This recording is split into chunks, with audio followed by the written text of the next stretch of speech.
Hello नमस्कार सभी UPSC students को। मेरा YouTube channel only UPSC exam by Dhandhlal sir. इस चैनल को आप लाइक सब्सक्राइब शेयर जरूर करें। आज मैं करवा रहा हूं 2025 प्रीलिम्स के लिए मिनी टेस्ट सीरीज 29। निम्नलिखित युग्मों पर विचार कीजिए।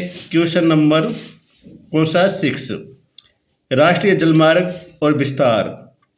राष्ट्रीय जलमार्ग 1 इलाहाबाद हल्दिया।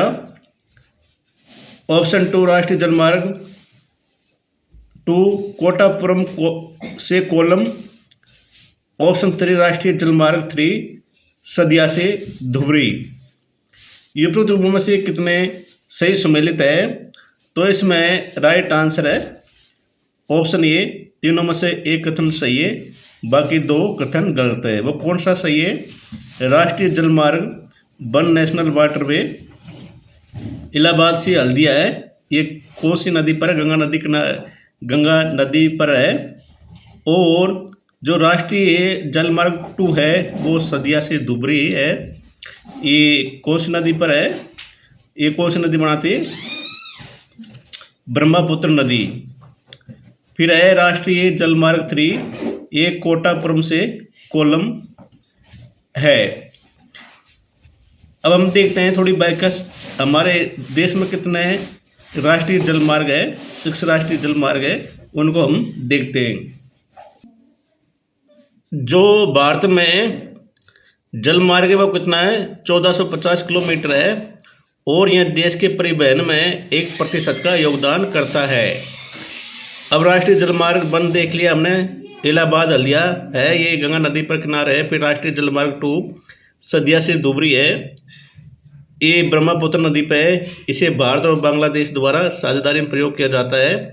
फिर राष्ट्रीय जलमार्ग 3 ये कोटापुरम से कोल्लम विस्तार तक है, 205 किलोमीटर है। इसके अंतर्गत पश्चिम तट नहर के साथ चमकारा तथा उद्योग मंडल नहरें आती है।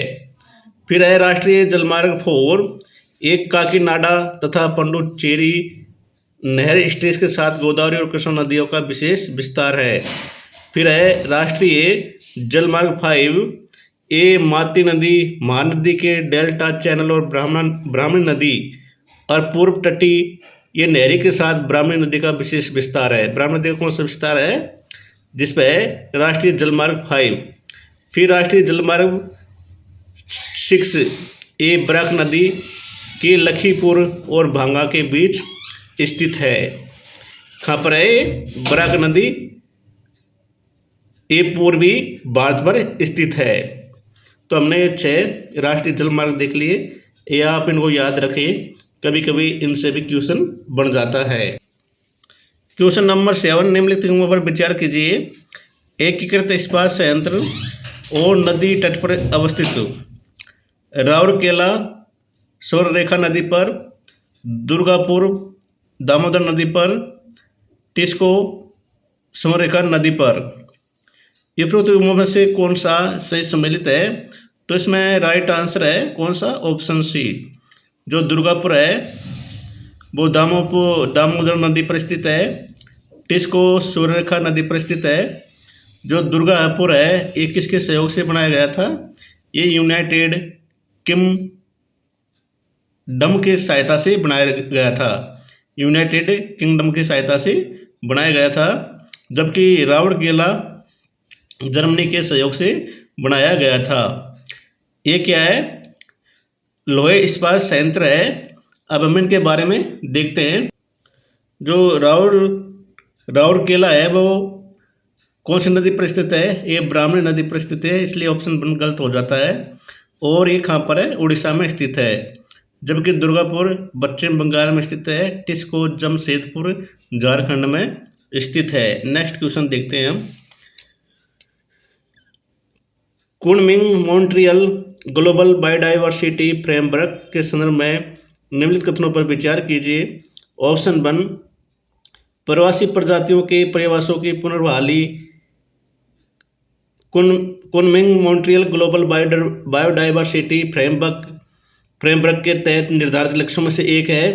ऑप्शन 2 इसके कार्यान्वयन को ग्लोबल बायोडाइवर्सिटी फ्रेमवर्क फंड दोबारा वित्त पोषित किया जाता है, ये उपयुक्त कथनों में से कौन सा सही है?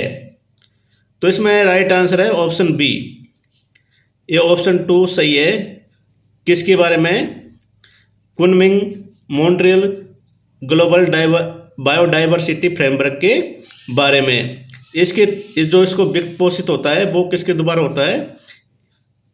किससे होता है? ग्लोबल बायोडाइवर्सिटी फ्रेमवर्क फंड से प्राप्त होता है, GBFF से। और ये प्रवासी प्रजाति के प्रवासों की पुनर्बहाली इसका निर्धारित लक्ष्य नहीं है। इसका क्या क्या लक्ष्य है वो हम देखते हैं। जो Kunming Montreal global biodiversity framework है ने वर्ष 2030 तक प्राप्त करने के लिए 23 लक्ष्य निर्धारित किए थे। इनमें भूमि और समुद्र के 30% भाग का संरक्षण करना। किसका? भूमि और समुद्र के 30% भाग का संरक्षण करना तथा एग्रेसिव प्रजातियों में 50% की कमी करना। प्रति वर्ष कम से कम $200 बिलियन जुटाना शामिल है। प्रवासी प्रजातियों के प्रयासों की पुनर्बहाली KMGBF के तहत निर्धारित लक्ष्यों में से नहीं है। ठीक है, अब नेक्स्ट क्वेश्चन देखते हैं हम। निम्नलिखित में से कौन सा जल निकाय मरमरा सागर के दोनों ओर स्थित है? अब आपको इसमें वर्ल्ड मैपिंग का पता होना जरूरी है। ऑप्शन ए जापान सागर और पूर्वी चीन सागर, ऑप्शन बी कोरल सागर और तस्मान सागर, ऑप्शन सी लाल सागर और भूमध्य सागर, ऑप्शन डी काला सागर और एजियन सागर। तो जो मरमरा निकाय है वो किसके बीच में स्थित है? काला सागर और एजियन सागर के बीच में। हम एक बार मैप में देख लेते हैं। अब ये चर्चा में इसलिए रूस और यूक्रेन युद्ध की वजह से ये क्या है? एजोव सी है, ये ब्लैक सी है, ये मरमरा सी है, ये दिख रहा जो, और ये क्या है? एजियन सी। जो अजोव सी और ब्लैक सी दोनों के बीच में जो जल निकाय है वह कौन सा है? क्या नाम है उसका? कर्च स्ट्रेट। फिर ब्लैक सी और मरा सागर के बीच में कौन सा है? मरमरा सागर के बीच में बॉस्फोरस स्ट्रेट। फिर एजियन सी और मरमरा सी के बीच में कौन सा स्ट्रेट है? Dardanelles straight. कौन सा है? Dardanelles straight. वो पूछ रहा था मरमरा सागर किसके बीच में स्थित है? तो ब्लैक सी और एजियन सागर के बीच में स्थित है। एजियन सागर किसका भाग है? भूमध्य सागर का। नेक्स्ट क्वेश्चन हम देखते हैं। थोड़ा सा ये इंपॉर्टेंट भी है, ब्लैक सागर हम पूछ लेते हैं इसकी किस किस देश के साथ में सीमा लगती है, क्योंकि कई बार 2024 में पूछा था कि यूक्रेन की सीमा किन किन देशों से लगती है। तो ब्लैक सी की हम देख लेते हैं। रसिया, जॉर्जिया, टर्की, फिर बुल्गारिया और रोमानिया और यूक्रेन के साथ में सीमा साझा होती है। किन तीन देशों के साथ में? यूक्रेन, रसिया, जॉर्जिया, टर्की, बुल्गारिया और रोमानिया। 6 देशों के साथ में सीमा अटैच होती है ब्लैक सागर की। ठीक है, ये याद रखना आप। फिर नेक्स्ट क्वेश्चन है, मानव भूगोल के संदर्भ में रेखीय प्रतिरूप और क्रॉस आकार के प्रतिरूप प्रकार है। ऑप्शन ए ग्रामीण बस्तियों के, ऑप्शन बी प्रवासन प्रतिरूप के, ऑप्शन सी रेलवे नेटवर्क के, ऑप्शन डी नगरीय फैलाव के। तो इसमें राइट आंसर है ऑप्शन ए ग्रामीण बस्तियों के। कौन कौन से? रेखीय प्रतिरूप और क्रॉस आकार के प्रतिरूप। अब हम एक बार व्याख्या देख लेते हैं।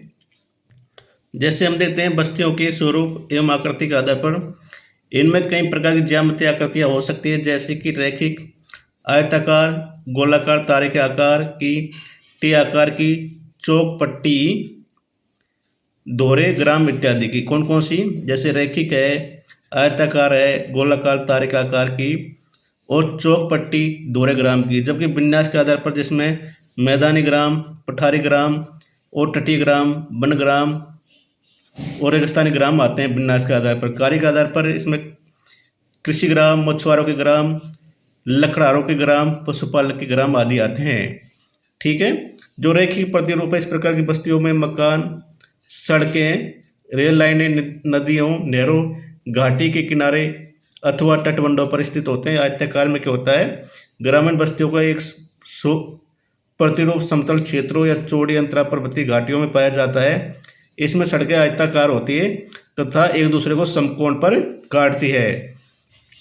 फिर वृत्ताकार प्रतिरूप में इस प्रकार के ग्राम झीलों एवं तालाबों के आदि क्षेत्रों के चारों ओर रहते हैं। तालाब बीच में रहता है, ठीक है। तारे का आकार का प्रतिरूप, यहाँ कई मार्ग आकर एक स्थान पर मिलते हैं, उन मार्गों के सारे मकान बनाए जाते हैं। टी आकार या बाई आकार या क्रॉस आकार की बस्तियाँ, टी आकार की बस्तियाँ सड़क के तिराहे पर विकसित होती है, जबकि बाई आकार की बस्तियाँ उन क्षेत्रों में पाई जाती हैं जहाँ दो मार्ग अथवा तीसरे मार्ग से मिलते हैं। तो हेलो साथियों, आज ही मेरी टेस्ट सीरीज 29 कंप्लीट होगी। कल नेक्स्ट टेस्ट सीरीज आएगी और यूपीएससी प्रीलिम्स का टाइम बहुत नज़दीक है, इसलिए आप अच्छी तैयारी करें और मेरे इस चैनल को आप लाइक, सब्सक्राइब, शेयर जरूर करें। जय हिंद, जय भारत।